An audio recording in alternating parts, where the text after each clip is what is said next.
did a gig last night and I remembered that my Lars replica bass drum needs some screws replacing in it. Got a couple of donor Granstar toms. I'm going to rob some parts off. I need to salvage these grommets to go on my Granstar new kit, and I need the hoops off these as well, so let's get this bass drum out and have a look.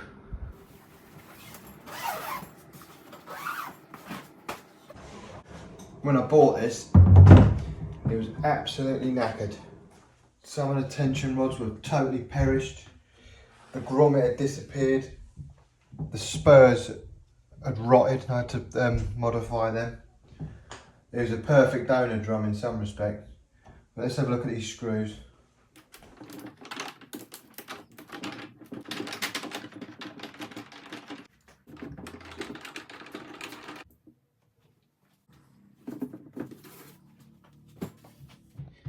You can see what a mess the shell was. I mean, it's better, and I quite like it. You know, it looks a bit more vintage. It sounds brilliant, to be honest. And like I say, it's perfect for this kit anyway. And look, these are not original bolts, so I'm going to get them changed.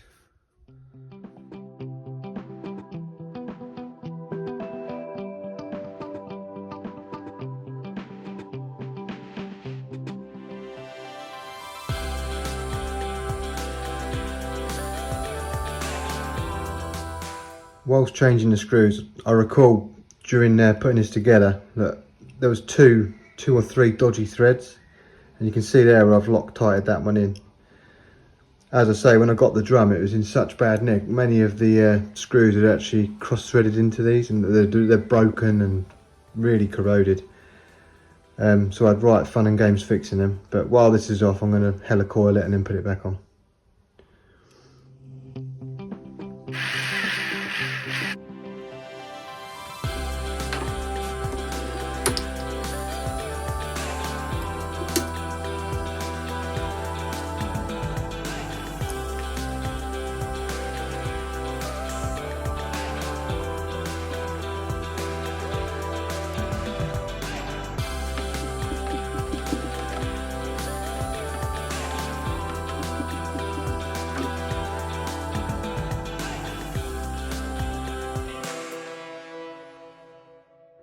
So that's all the screws changed.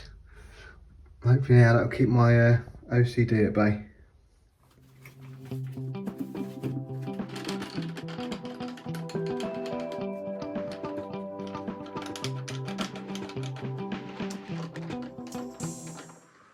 So all back together. Literally take the wrinkles out of the head. Job's a good one.